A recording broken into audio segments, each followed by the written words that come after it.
ഒരു മനുഷ്യന് സമയത്തെ കീഴടക്കാൻ കഴിയുമോ? ഒരു നൂറ്റാണ്ട് മാത്രമല്ല, നൂറുകണക്കിന് വർഷങ്ങൾ ജീവിക്കണോ? ഇന്ത്യയുടെ പ്രാചീന പാരമ്പര്യങ്ങളിൽ, പ്രത്യേകിച്ച് സിദ്ധവംശത്തിൽ ഇത് കേവലമൊരു മിഥ്യയല്ല, കായകൽപ എന്നറിയപ്പെടുന്ന ആത്യന്തിക ലക്ഷ്യമാണിത്. 700 വർഷത്തിലേറെയായി ഈ ഭൂമിയിൽ നടന്നിട്ടുണ്ടെന്ന് പലരും വിശ്വസിക്കുന്ന ഒരു മനുഷ്യന്റെ കഥ അനാവരണം ചെയ്യാൻ ഞങ്ങൾ ഇന്ന് ഇന്ത്യയിലെ കേരളത്തിലേക്ക് യാത്ര ചെയ്യുന്നു. 19ഉം 20ഉം നൂറ്റാണ്ടുകളിലെ മഹാനായ സന്യാസിമാർക്കൊപ്പം ജീവിച്ച ഒരു ഗുരു. എന്നിട്ടും അവരുടെ ഉത്ഭവം കാലത്തിന്റെ മൂടൽമഞ്ഞിൽ നഷ്ടപ്പെട്ടു. അദ്ദേഹം ഒരു രോഗശാന്തികാരനും അത്ഭുത പ്രവർത്തകനും നിശബ്ദനായ മിസ്റ്റിക്കുമായിരുന്നു. ശിവപ്രഭാകര സിദ്ധയോഗിയുടെ അവിശ്വസനീയമായ കഥയാണിത്. ഒരു സിദ്ധന്റെ ജനനം കണ്ടെത്തുന്നത് കാറ്റിനെ പിടിക്കാൻ ശ്രമിക്കുന്നത് പോലെയാണ്. അദ്ദേഹത്തിന്റെ ഭക്തരും വാമൊഴി പാരമ്പര്യങ്ങളും അനുസരിച്ച് ശിവപ്രഭാകര സിദ്ധയോഗി ജനിച്ചത് കേരളത്തിലെ ഒരു നമ്പൂതിരി ബ്രാഹ്മണ കുടുംബത്തിലാണ്. എന്നാൽ കാര്യങ്ങൾ അസാധ്യമാകുന്നിടത്താണ് കാലക്രമം. AD 1263 വരെ അദ്ദേഹം ജനിച്ചുവെന്നാണ് ചില വിവരണങ്ങൾ സൂചിപ്പിക്കുന്നത്.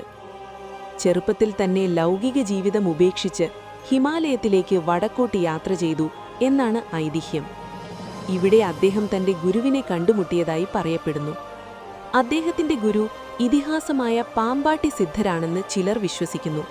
മറ്റു ചിലർ വിശ്വസിക്കുന്നത് സുബ്രഹ്മണ്യ ഭഗവാൻ തന്നെ മനുഷ്യരൂപത്തിൽ ദീക്ഷ നൽകിയെന്നാണ്. ഹിമാലയത്തിലെ ഗുഹകളിൽ പതിറ്റാണ്ടുകൾ, പതിപക്ഷി നൂറ്റാണ്ടുകൾ ഗാഢമായ ധ്യാനത്തിൽ അദ്ദേഹം ചെലവഴിച്ചു. 64 കലകളിലും 18 സിദ്ധന്മാരുടെ രഹസ്യങ്ങളിലും പ്രാവീണ്യം നേടി.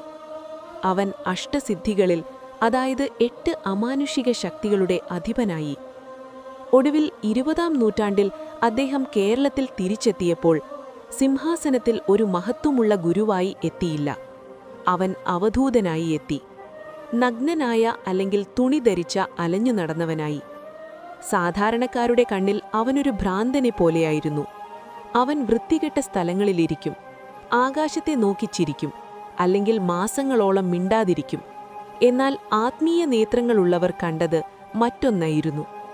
ആ കാലഘട്ടത്തിലെ മറ്റു ഭീമന്മാരുമായുള്ള അദ്ദേഹത്തിന്റെ ഇടപെടലുകളുടെ പ്രസിദ്ധമായ കഥകളുണ്ട്. ശ്രീനാരായണ ഗുരുവിനെയും ചട്ടമ്പി സ്വാമികളെയും അദ്ദേഹം കണ്ടുമുട്ടിയതായി പറയപ്പെടുന്നു. അവരുടെ ആത്മീയ ഉയരം ഉടനടി തിരിച്ചറിഞ്ഞു. ഏറ്റവും പ്രസിദ്ധമായ ഇതിഹാസങ്ങളിൽ ഒന്ന് പ്രകൃതിയുമായുള്ള അദ്ദേഹത്തിന്റെ ബന്ധം ഉൾപ്പെടുന്നു. ഒടുവിൽ അദ്ദേഹം ഓമല്ലൂരിനടുത്ത് പുലിപ്പാറ അല്ലെങ്കിൽ കടുവാപ്പാറ എന്ന സ്ഥലത്ത് താമസമാക്കി. കടുവയും പാമ്പും ഉൾപ്പെടെയുള്ള വന്യമൃഗങ്ങൾ അക്രമാസക്തതയില്ലാതെ ഇയാളുടെ അടുത്തെത്തുമെന്ന് നാട്ടുകാർ പറയുന്നു. പ്രകൃതിയുടെ മേലുള്ള തന്റെ പാണ്ഡിത്യം തെളിയിച്ചുകൊണ്ട് അദ്ദേഹം കാട്ടുമൃഗങ്ങളുമായി ഇണങ്ങി ജീവിച്ചു. അവൻ അത്ഭുതങ്ങൾ ചെയ്യുന്നത് സാക്ഷികൾ അവകാശപ്പെടുന്നു. മാരക രോഗികളെ ലളിതമായ ഒരു സ്പർശത്തിലൂടെ സുഖപ്പെടുത്തുക, ഒരേ സമയം 2 സ്ഥലങ്ങളിലായിരിക്കുക, ഒപ്പം തന്റെ മുന്നിൽ നിൽക്കുന്ന ആരുടെയും ഭൂതവും വർത്തമാനവും ഭാവിയും അറിയുക. ശിവപ്രഭാകര സിദ്ധയോഗി ദീർഘമായ പ്രഭാഷണങ്ങൾ നടത്തിയില്ല. അദ്ദേഹം പുസ്തകങ്ങൾ എഴുതിയിട്ടില്ല. അവന്റെ ജീവിതം അവന്റെ പഠിപ്പിക്കലായിരുന്നു.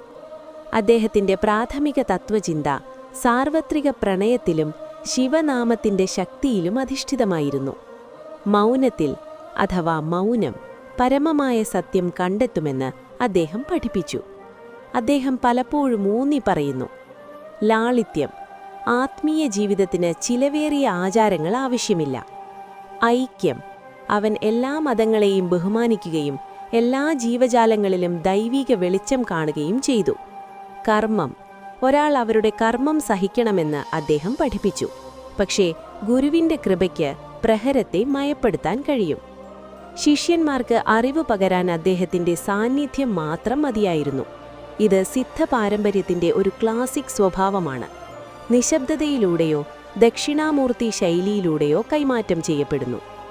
1948-ൽ മഹാനായ യോഗി തന്റെ ഭൗതിക ശരീരം ഉപേക്ഷിക്കാൻ സമയമായി എന്നു തീരുമാനിച്ചു.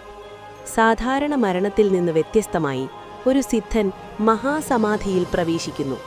ശരീരത്തിൽ നിന്ന് ബോധപൂർവമായ പുറത്തുകടക്കൽ.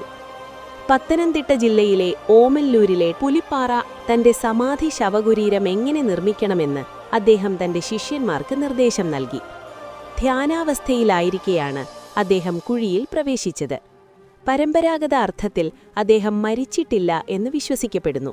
എന്നാൽ അവന്റെ ബോധം ആ സ്ഥലത്ത് ആങ്കൂരമിട്ടിരിക്കുന്നു, സന്ദർശിക്കുന്ന ആർക്കും ഊർജം പ്രസരിപ്പിക്കുന്നു. ഇന്ന് ഓമല്ലൂരിലെ സിദ്ധാശ്രമം ഒരു ശക്തമായ തീർത്ഥാടന കേന്ദ്രമാണ്. അവിടെ ആളുകൾ അവരുടെ പ്രാർത്ഥനകൾക്ക് തൽക്ഷണം ഉത്തരം ലഭിക്കുന്നു. അവൻ 60 വർഷമോ 700 വർഷമോ ജീവിച്ചിരുന്നാലും കാലഗണന പാരമ്പര്യത്തേക്കാൾ കുറവാണ്.